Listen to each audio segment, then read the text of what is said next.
ज्ञानेश्वर महाराजांचा पालखी कधीपासून सुरू झाली?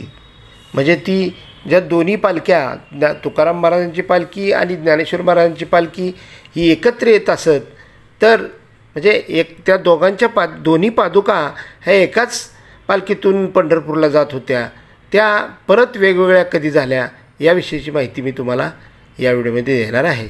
तर संत ज्ञानेश्वर महाराजांचा पालखी सोहळा हे महाराष्ट्र राज्याचे सांस्कृतिक आणि धार्मिक वैशिष्ट्य मानले जाते. श्री क्षेत्र आळंदी येथून निघालेली संत ज्ञानेश्वर महाराजांची पालखी आषाढी एकादशीच्या आदल्या दिवशी श्री क्षेत्र पंढरपूर येथे पोचते व या वारीचा मार्ग निश्चित ठरलेला असतो. संत ज्ञानेश्वर महाराज यांच्या पादुका रथात ठेवल्या जातात. या रथाच्या पुढे आणि मागे वारकरी मंडळी आपापल्या दिंडीतून पायी चालत असतात. तर ज्ञानेश्वर महाराजांची पालखी ही कशी सुरुवात झाली? पूर्वी दोन्ही पालख्या एकत्र येत होत्या, पण आता ह्या वेगवेगळ्या झालेल्या आहेत. त्यात ज्ञानेश्वर महाराजांची पालखी कधीपासून सुरू झाली याविषयीची माहिती मी तुम्हाला देतो. तर ज्ञानेश्वर महाराज यांचे वडील विठ्ठलपंत कुलकर्णी हे आषाढी एकादशीनिमित्त पंढरपूर येथे पायीवारी करत असत. म्हणजे विठ्ठलपंत हे पंढरपूरला पायीवारी करत असत. तरी असे संदर्भ मिळतात. त्यांच्यानंतर ज्ञानेश्वर इत्यादी भावंडे यांनी वारीची परंपरा सुरू ठेवली व श्री हैबत बाबांनी ज्ञानेश्वर महाराजांच्या पादुका पालखीत घालून दिंडी समारंभासह थाटाने, ऐश्वर्याने व सोहळ्याने पंढरपूरला नेण्याची प्रथा चालू केली. म्हणजे हैबत बाबांनी ही पहिल्यांदाच पालखी महाराजांच्या पादुका पालखीत घालून ही पालखी सोहळा ज्ञानेश्वर महाराजांचा खऱ्या अर्थानं जर कुणी चालू केलं असेल तर ते हैबत बाबांनी हे पालखी सोहळ्याचं नियोजन करून त्यांनी ते पालखी सोहळा सुरू केलेला आहे. तर महाराजांच्या पादुका पालखीत घालून दिंडी समारंभासह थाटाने, ऐश्वर्याने, सोहळ्याने पंढरपूरला नेण्याची प्रथा चालू केली. तिला आज आणखी वैभव प्राप्त झाले आहे. श्री ज्ञानदेवांच्या पालखी सोहळ्यात पूर्वी हत्ती, घोडे वगैरे लावाजावा श्रीमंत राजेसाहेब औंध म्हणजे खटाव तालुक्यातील औंध आहे, त्या औंधचे राजेसाहेब श्रीपंत प्रतिनिधी यांच्याकडून ही सगळे हत्ती, घोडे लावाजावा येत असे. या खर्चास सहाय्य व त्यावेळेचे राजे व श्रीमंत पेशवे सरकार करीत असे. पुढे कंपनी सरकारचा अंमल सुरू झाल्यावर खर्चाची तरतूद सरकारकडून होत असे. सरकारने इसवी सन 1852मध्ये पंच कमिटी स्थापन करून त्या कमिटीच्या नियंत्रणाखाली ज्ञानेश्वर महाराजांच्या पालखीची व्यवस्था केलेली आहे. अशा प्रकारे हा पालखी सोहळा ज्ञानेश्वर महाराजांचा हा चालू झालेला आहे. आता या पालखीचा मार्ग काय असतो? कुठून कुठं कशी जाते पालखी? तर पहिल्यांदा आळंदीतून पालखी निघते. आळंदीतून पहिल्या दिवशी तिथंच मुक्काम असतो. दुसऱ्या दिवशी पुण्याला येते. तिसऱ्या दिवशी सासवड, जेजुरी, वाल्हे, नीरा येथे शाही स्नान घातलं जातं. तर लोणंद, तरडगाव, फलटण, बरड, माळशिरस, वेळापूर, भंडीशेगाव, वाखरी आणि पंढरपूर. नीरा नदीला शाही स्नान घातलं जातं. आळंदी ते पंढरपूर या पालखी मार्गावर नीरा नदीमध्ये पालखीच्या पादुकांना शाही स्नान घालण्यात येते व या ठिकाणी पुणे जिल्ह्यातून पालखी सातारा जिल्ह्यात प्रस्थान करते.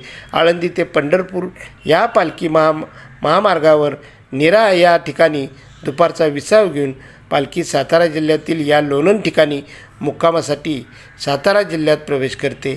हा अविस्मरणीय सोहळा पाहण्यासाठी लाखो वारकरी, स्थानिक ग्रामस्थ, पुणे जिल्हाधिकारी, सातारा जिल्हाधिकारी, पुणे जिल्हा पोलीस अधीक्षक, सातारा जिल्हा पोलीस अधीक्षक, दोन्ही जिल्ह्याचे आरोग्य अधिकारी व शासकीय यंत्रणा या ठिकाणी उपस्थित असते. साधारण 2:45 नीरामध्ये श्री क्षेत्र दत्तघाट या ठिकाणी माऊलींच्या पादुकाला शाही स्नान घालण्यात येतं. आता रिंगण हे पालखीचं जे असतं त्यामध्ये वेगवेगळी रिंगण असतात. तर ही वेगवेगळी रिंगणं वेगवेगळ्या ठिकाणी केली जातात. तर संत ज्ञानेश्वर महाराजांची पालखी सोहळ्यामध्ये एक महत्त्वाचे आकर्षण म्हणजे रिंगण. ह्या कार्यक्रम पालखीच्या सहभागी वारकऱ्यासोबत स्थानिक लोकांच्या माध्यमातून आकर्षणाचा विषय असतो. रिंगण म्हणजे एक प्रकारचा खेळ म्हणता येईल. रिंगणचा शब्दशः अर्थ म्हणजे वर्तुळ. रिंगण म्हणजे पालखीभोवती गोल फिरणे. रिंगणचे ठिकाण म्हणजे मोठे मैदान. प्रत्येक पालखी सोहळ्याच्या रिंगणाची ठिकाणे ही ठरलेली आहेत. रिंगणासाठी पालखी सोहळ्यातील भाविकांच्या संख्येनुसार मोकळी जागा लागते.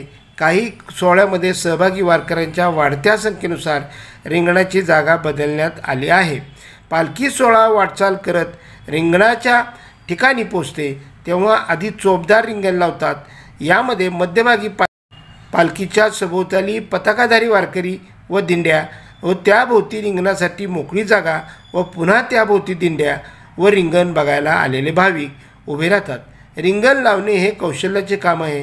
चोपदारांचे कौशल्य व वारकऱ्यांची शिस्त या ठिकाणी दिसून येते. रिंगण हे 2 प्रकारचे असते. अश्व व बैलजोडी. संत ज्ञानेश्वर महाराज यांच्या रथ ओढण्यासाठी दरवर्षी नवीन बैलजोडी त्यांना अर्पण केली जाते. त्यासाठी विशेष कुटुंबातील बैलजोडींचे परीक्षण करून उत्तम असे बैल निवडले जातात आणि या जोडीने ज्ञानेश्वर माऊलींची ही जी पालखी असते पालखी ही ओढली जाते आणि त्यांच्या ज्ञानेश्वर माऊली हे स्वतः त्यांच्या अश्वावर आरूढ होऊन रिंगण करतात. अशी वारकरी संप्रदायाची श्रद्धा आहे. यासाठी रथाच्या पुढे माऊलीचा अश्व म्हणजे घोडा असतो व या अश्वाला विशेष आदराचे स्थान वारीमध्ये दिलेले आहे. तर अशा प्रकारे हा पालखी सोहळा मोठ्या उत्साहाने आणि मोठ्या थाटामाटाने केला जातो. आणि हा पालखी सोहळा पाहण्यासाठी आता भारतातूनच नाही तर जगामधून लोक येत असतात. आणि अशा प्रकारे हे ज्ञानेश्वर महाराजांची पालखी व तुकोबारायांची पालखी ही मोठ्या उत्साहाने महाराष्ट्रामध्ये हा मोठा सोहळा जवळजवळ 19 दिवस ते 20 दिवस हा चाललेला असतो आणि ह्याला प्रत्येक गावामधून मोठा प्रतिसाद मिळतो. अशा प्रकारे आपण ह्या पालखीचं दर्शन घ्यायला प्रत्येक सांगितलेल्या गावाच्या ठिकाणी जाऊन आपण दर्शन घ्यायचं आहे. आणि ज्यांना दर्शन शक्य नाही त्यांनी ह्या पालखी सोहळ्याला आलेल्या लोकांची सेवा करायची आहे. त्यांना जेवण द्यायचं आहे. आलेल्या 10 माणसांना जरी जेवण घातलं तरी पांडुरंगाचं तुम्ही म्हणजे पालखीचं तुम्ही सेवा केल्याचं पांडुरंगाची सेवा केल्याचं तुम्हाला पुण्यफल प्राप्त होईल. तर अशा प्रकारे ह्या पालखी सोहळ्याचा आपण सोहळ्याला आपल्याकडून होईल ती मदत आपल्याकडून होईल ते कार्य आपण करून ह्या पांडुरंगांना व ज्ञानेश्वर माऊली तुकोबा माऊलींना आपण प्रसन्न करून घ्यायचं आहे. जर तुम्हाला ही माहिती आवडली असेल तर लाईक करा, कमेंट करा आणि माझ्या चॅनलला सबस्क्राईब करा. धन्यवाद.